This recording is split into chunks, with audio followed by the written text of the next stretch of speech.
ధర్మ సందేహాలు కార్యక్రమానికి పునఃస్వాగతం. గురుగారు, మరొక సందేహం అండి. అమలాపురం నుండి అశ్విని గారు రాస్తున్నారు.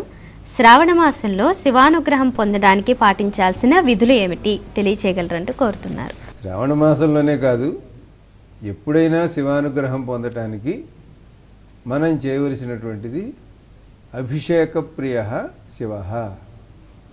పరమేశ్వరునకు అభిషేకం అంటే చాలా ఇష్టం, అట్లాగే బిల్వం అంటే చాలా ఇష్టం, భస్మం అంటే చాలా ఇష్టం.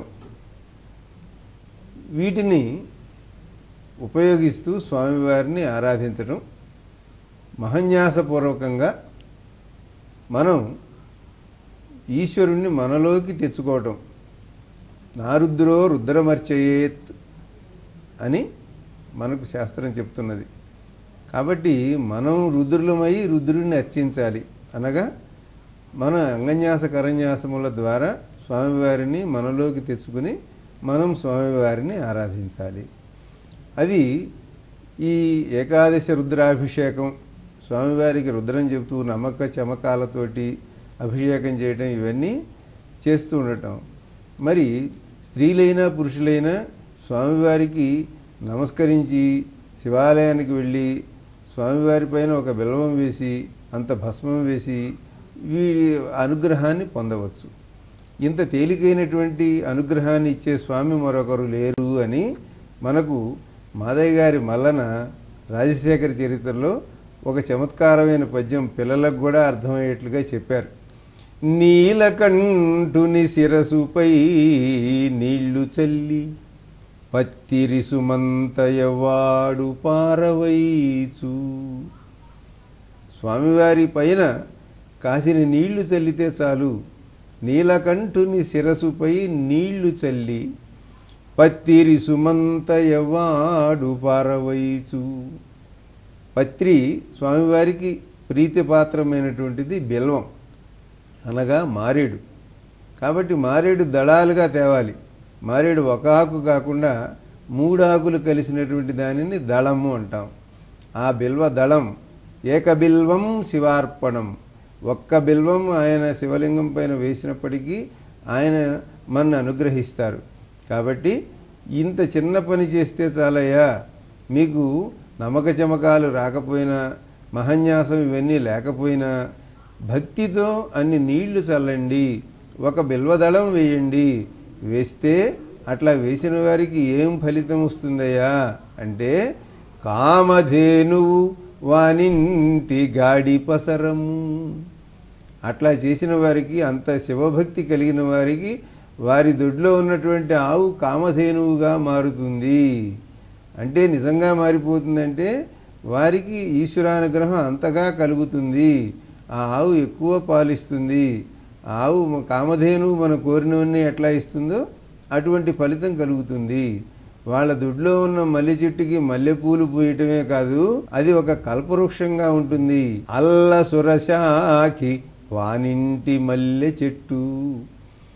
వీళ్ళు పోసినవి ఉట్టి నీళ్లు చల్లారు, ఒక బిల్వదళం వేశారు.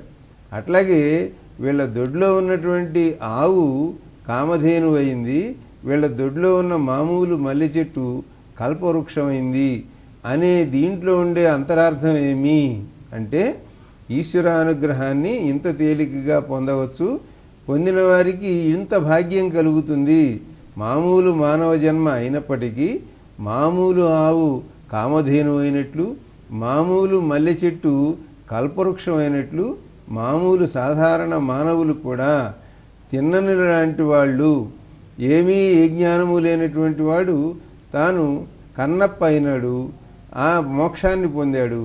కాబట్టి ఏ రకమైన దైవానుగ్రహం ఉన్నప్పుడు గురూపదేశముల వంటివి లేకపోయినప్పటికీ సంపూర్ణమైన ఈశ్వరానుగ్రహాన్ని పొందవచ్చు.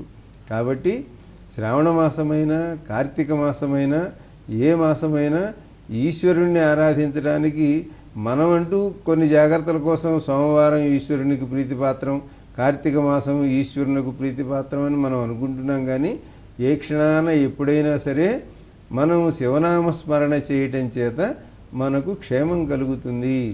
శంకరుడు మనకు శుభములను ఇస్తాడు. శివశబ్దమే శుభప్రదమైనటువంటి శబ్దం. కాబట్టి ఈ బార్హస్పత్యమానం ప్రకారం ఈ శ్రావణ మాసంలో వచ్చేటువంటి సోమవారములకు ఒక విశిష్టత ఉన్నట్లు శ్రావణ మాసంలో సోమవారి ఆరాధన ఎక్కువగా శ్రేష్టంగా ఉంటుంది అని చెప్పబడుతున్నది. మనం చాంద్రమానం ప్రకారం కార్తీక మాసంలో దక్షిణ భారతదేశంలో ఎక్కువగా ఈశ్వరారాధన జరుగుతూ ఉంటుంది. కనుక మీరు తప్పకుండా సోమవారములే కాదు అన్ని రోజులు ఈశ్వరారాధన చేయండి, భక్తి శ్రద్ధలతో చేయండి. దానికి ఈశ్వరానుగ్రహం సంపూర్ణంగా కలుగుతుంది. అది ఈశ్వరుని యొక్క అనుగ్రహ విశిష్టత. ఈ విషయాన్ని తెలుసుకుందాం, ఈశ్వరారాధన చేద్దాం. గురుగారు చాలా సంతోషం అండి. ఇప్పటి వరకు శ్రావణ మాసంలో ఆచరించాల్సిన విధి విధానాలకు సంబంధించి ప్రేక్షకుల సందేహాలు నివృత్తి చేశారు. ధన్యవాదాలు, నమస్కారం. సమస్త సన్మంగళాని భవంతు. చిరంజీవి.